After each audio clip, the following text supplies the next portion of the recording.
Hi guys, so I'm going to read some more of James and the Giant Peach by Roald Dahl today. I think I'm going to read about 5 more chapters. And at the end we'll have another little activity to do.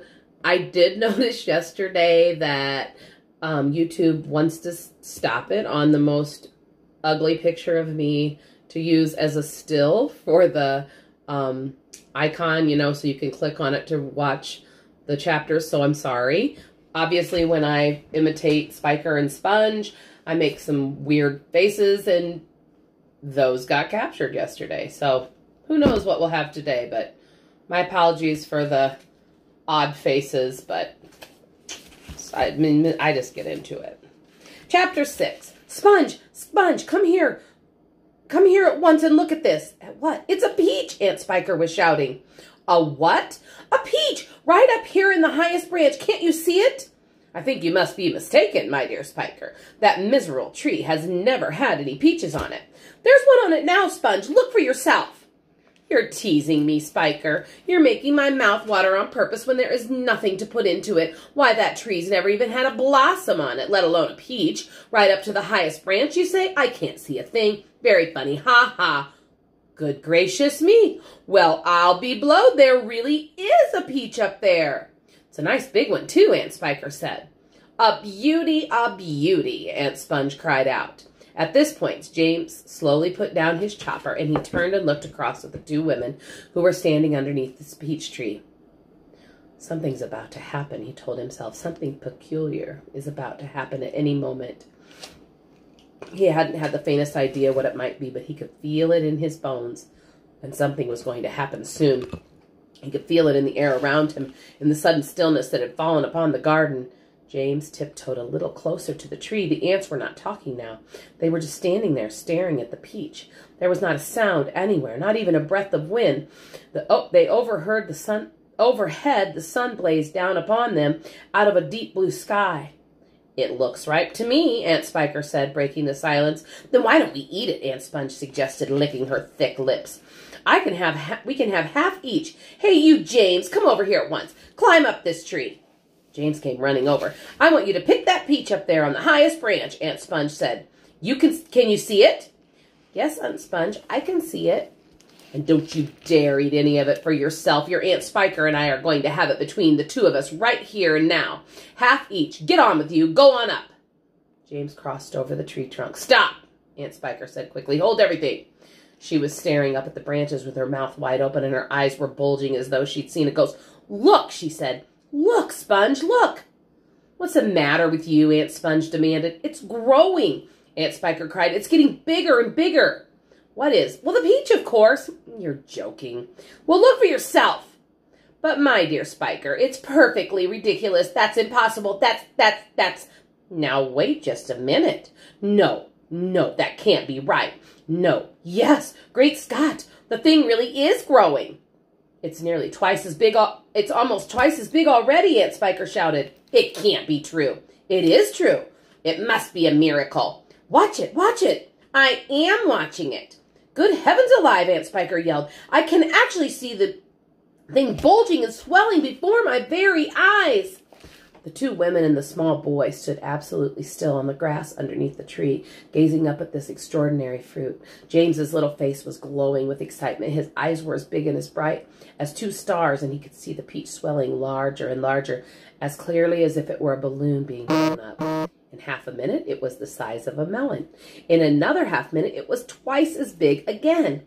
Just look at it growing, Aunt Spiker cried. Will it ever stop? Aunt Sponge shouted, waving her fat arms and starting to dance around in circles. And now it was so big that it looked like an enormous butter-colored pumpkin hanging from the top of a tree. Get away from that tree trunk, you stupid boy, Spiker yelled. The slightest shake and I'm sure it'll fall off. It must weigh 20 or 30 pounds at least.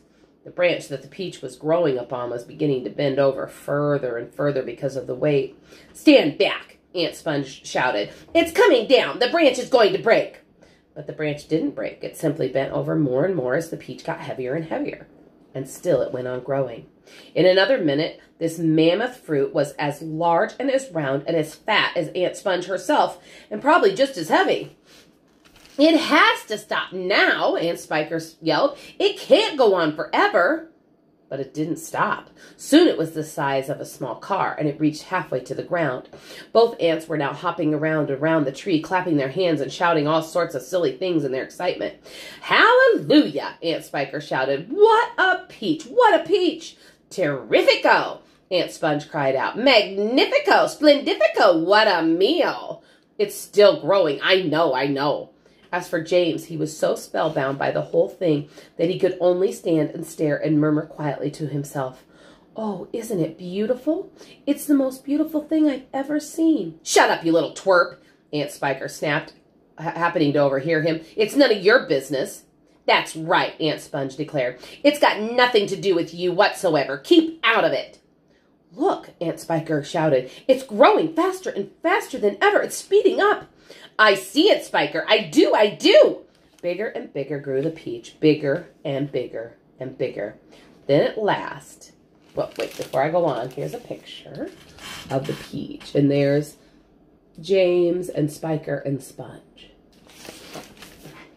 Then at last, when it had become nearly as tall as that tree it was growing on, and as wide, in fact, as a small house, the bottom part of it gently touched the ground, and there it rested. It can't fall off now, Aunt Sponge shouted. It stopped growing, Aunt Spiker cried. No, it hasn't. Yes, it has. It's slowing down, Spiker. It's slowing down, but it hasn't stopped. You watch. There was a pause. It has now. I believe you're right. Don't you think it's safe to touch it? I don't know. We'd better be careful.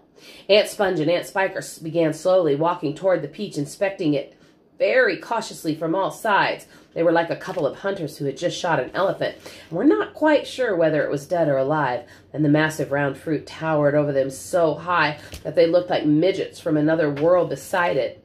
The skin of the peach was very beautiful, a rich buttery yellow, with patches of brilliant pinks and reds. Aunt Sponge advanced cautiously, and she touched it with the tip of her finger.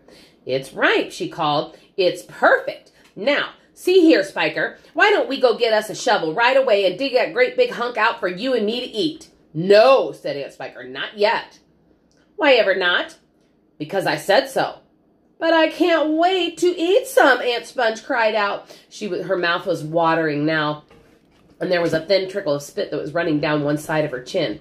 My dear Sponge, Aunt Spiker said slowly, winking at her sister and smiling a sly, thin-lipped smile. There's a pile of money to be made out of this, if only we can handle it right. You wait and see. The news that a peach almost as big as a house had suddenly appeared in someone's garden spread like wildfire across the countryside, and the next day a stream of people came scrambling up the hill to gaze upon its marvel. Quickly, Aunt Sponge and Aunt Spiker called in carpenters and had them build a strong fence around the peach to save it from the crowd, and at the same time these two crafty women stationed themselves at the front gate with a large bunch of tickets and started charging everyone for coming in. Roll up, Aunt Spiker yelled. Only 1 shilling to see the giant peach. Half price for children under 6 weeks old, Aunt Sponge shouted.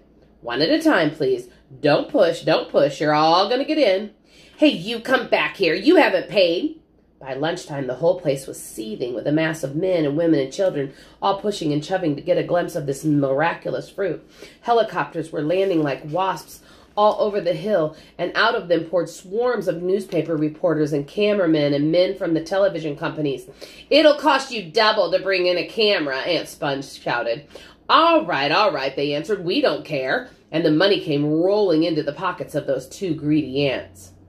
But while all this excitement was going on outside, poor James was forced to stay locked in his bedroom, peeping through the bars of his window at the crowds below. The disgusting little brute will only get in everyone's way if we let him wander about, Aunt Spiker had said early that morning.